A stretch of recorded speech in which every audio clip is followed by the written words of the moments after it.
हजारौं वर्षदेखि यो धरतीमा किरात सभ्यता बोकेर आजसम्म बाँचिरहेको एउटा मनुष्य जाति हो किराती, जसले अनेकौं भाषाहरूको विकास गर्यो, अनेकौं पाछाहरूको विकास गर्यो। तर अनेकौं पाछाहरूमा विभाजन भए पनि उनीहरूले मूल वंश परम्परालाई अक्षुण्ण राख्दै एउटै मुन्धुमी चुलो सुप्तुलिङमा मुन्धुमले सबैलाई बाँधि राखेको छ। मूलत किरातीहरू पितृ र प्रकृतिप्रति आस्था र सम्मान प्रकट गर्दछन्। हरेक कार्यहरू गर्दा तिनचुला सुप्तुलुङमा पितृहरूलाई सेवा बिन्ती भाव गरेर बल माग्ने गर्दछन्। कैयौं सांस्कृतिक चाड पर्वहरू मध्ये वर्षमा 2 पटक उभौली र उधौलीको रूपमा मनाइने अत्यन्तै महत्वपूर्ण चाड हो साकेला।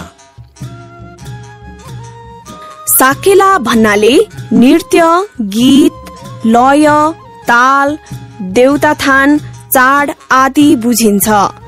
किरातीहरू विविध भाषी भएको कारणले साकेलालाई साकेन्वा, साकेवा, साकेल, साखेवा, तोसी, वाक्सा, स्यादर, वास इत्यादि नामले बुझिन्छ। आकाश धरती सम्पूर्ण वायुमण्डलमा वातावरण परिवर्तन हुन्छ, तब गर्मीको महसुस हुन थाल्दछ। समयको सूचक मानिएको नारावा, पशुपक्षी, चराचुरुङ्गीहरू पनि गर्मी छल्नलाई हिमाली क्षेत्रतिर उक्लन थाल्दछन्। त्यो समयलाई उभौली धेरै नाम वा दोङवाङा भन्ने गरिन्छ।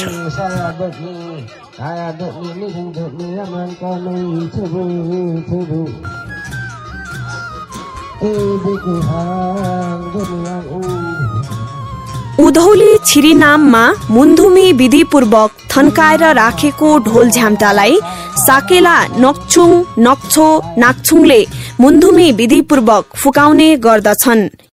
यो कार्यलाई ढोल झ्याम्टा खोल्नु भनिन्छ। साकेला उधौलीमा शुभ अशुभ के कस्तो देखिन्छ भनेर साकेला नछुङले यारी काटेर जोखाना हेर्ने चलन हिजोदेखि आजसम्म रहिरहेको छ। यो गीत मैले होपमाछाम भन्ने गाउँदैछु र यो होपमाछामको नाचमा उहाँको जस्तै सिली भए पनि मिल्छ र म गाउनु गइरहेछु है सबैजना शिर उपर सबै अतिथि वर्गहरूमा र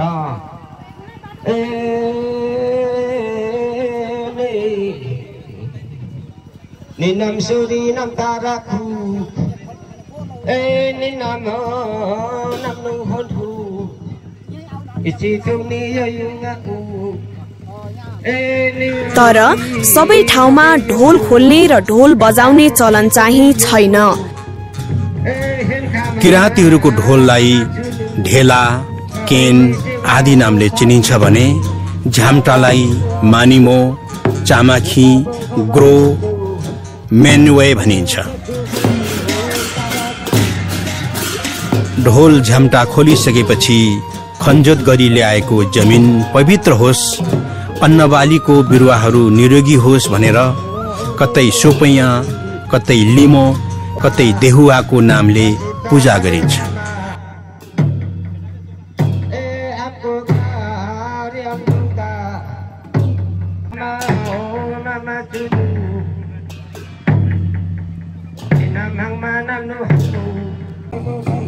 सोपैया, देहुवा, लिमो गरिसकेपछि गाउँठाउँ अनुसार कतै प्रत्येक घर घरमा ढोल झ्याम्टा बजाउँदै नछुङ गएर सुप्तुलुङमा पितृ पूजा गर्दछन् भने कतै कतै सबै पाछाको किरातीहरू एकै ठाउँमा भेला भएर पितृ पूजा गरी अन्न पानीको देउता साकेला थान अथवा युङखुलुङ जाने चलन रहेको छ।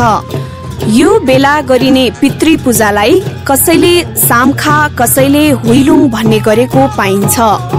यो पूजामा थाहा भएसम्मका पितृहरूको नाम थाहा नभएको खण्डमा 7 पुस्तासम्मका पितृहरूका नाम सुप्तुलुङमा बोलाएर चोखो जाँड अथवा चोखो मर्चा, कोदो, एवा अथवा सातमुलको पानीमा हर्रा तितेपाती मिसाएर चढाउने गरिन्छ।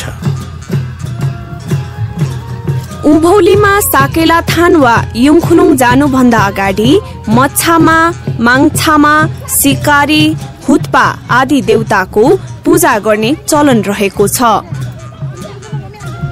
जब नारवाहरू, चराचुरुङ्गीहरू लेखबाट औलतिर झर्न थाल्छ, त्यो बेला उधौली छिरिनाम अथवा दोङदावाको समय हो भन्ने बुझिन्छ। उधौलीमा चाहिँ पाकेको नयाँ अन्नबालीको भात, कसैले चिउरा र नयाँ अदुवा, चोखो जाँड, मर्चा, कोदो, एवा अथवा सातमुलको पानीमा हर्रा तितेपाती मिसाएर चढाएपछि अन्नबालीको देवता साकेला वा युङखुलुङमा चारीको सह माग्न जाने चलन छ।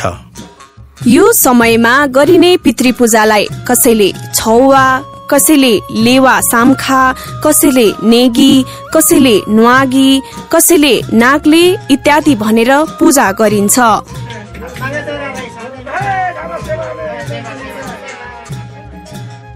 साकेला जाने दिन मेरीको सेउली गाडेको घरमा सुप्तुलुङमा नक्सो नछुङले सबैको पितृहरूलाई बल मागेर थुम्से अथवा डालोमा चारी बोकेर साकेला माङसँग अन्न पानीको सह माग्न साकेला थान अथवा युङखुलुङ जाने गरिन्छ। नक्सोको साथमा सिलिमपा, सिलिममा ढोल बजाउने, झम्टा बजाउने तथा ऋषिमी तयामी सधैँ साथमा रहने गर्दछन्। ढोल झम्टा खोलेको दिनदेखि साकेला समापनको दिनसम्म एवा अथवा सातमुलको पानीमा हर्रा तितेपाती राखेर घर चोख्याउने गरिन्छ। साकेला थान जाने बाटोमा रहने सिमे भूमे देवताहरूलाई सेवा गर्दै सबै गाउँ गाउँ टोल टोलबाट बुढाबुढी, केटाकेटी सबै उमेरका मानिसहरू ढोल झ्याम्टा बजाउँदै सिली नाच्दै गाउँदै जाने गर्दछन्।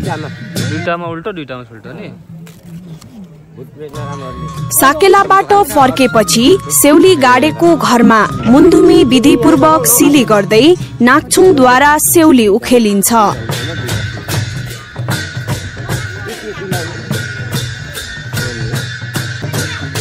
साकेला थानबाट ल्याएको चारीको सहलाई पितृहरूमा देखाइन्छ।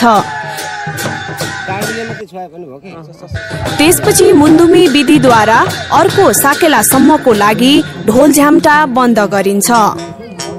साकेला गएर घर घरमा फर्केपछि पुर्खाहरूले गरिल्याएको चलन अनुसार सामान्य तुदी गरेर छुटिने चलन पनि रहेको छ।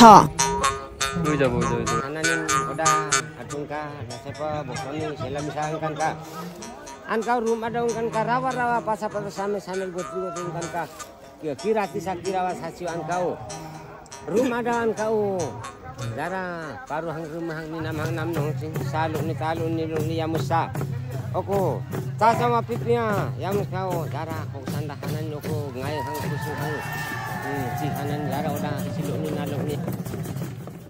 यसरी साकेलाको सम्पूर्ण कर्मकाण्डहरूले साकेला माङसँग अन्न पानीको सह रहोस्, धन सम्पत्तिको सह बढोस्, लगाएको अन्नबालीबाट उब्जनी राम्रो होस्, सम्पूर्ण प्राणी जगतको हित होस्, सन्तान बढोस्, धनजनको हानि नोक्सानी नहोस्, खनजोत गरिएको माटोको पाप नलागोस् भनेर साकेला माङसँग प्रार्थना गर्नु नै यस कार्यको मुख्य उद्देश्य हो। Basikinak sesnak anantanak hanan senaga naganisan padang ko yaurima yuarima ciaburu diaburu bangka buret kabur cheltoli साकेला मानी हालेर प्रकृतिको रंग हो साकेला मानी हालेर प्रकृतिको रंग सुप्तुलुङमा भेट हुन्छौं सधैँ पितृसँग सुप्तोलुङमा भेट हुन्छौं सधैँ पितृसँग शिरमा राखी पुर्खा र प्रकृति बाँचिरहन्छौं युगौँ युग की राती।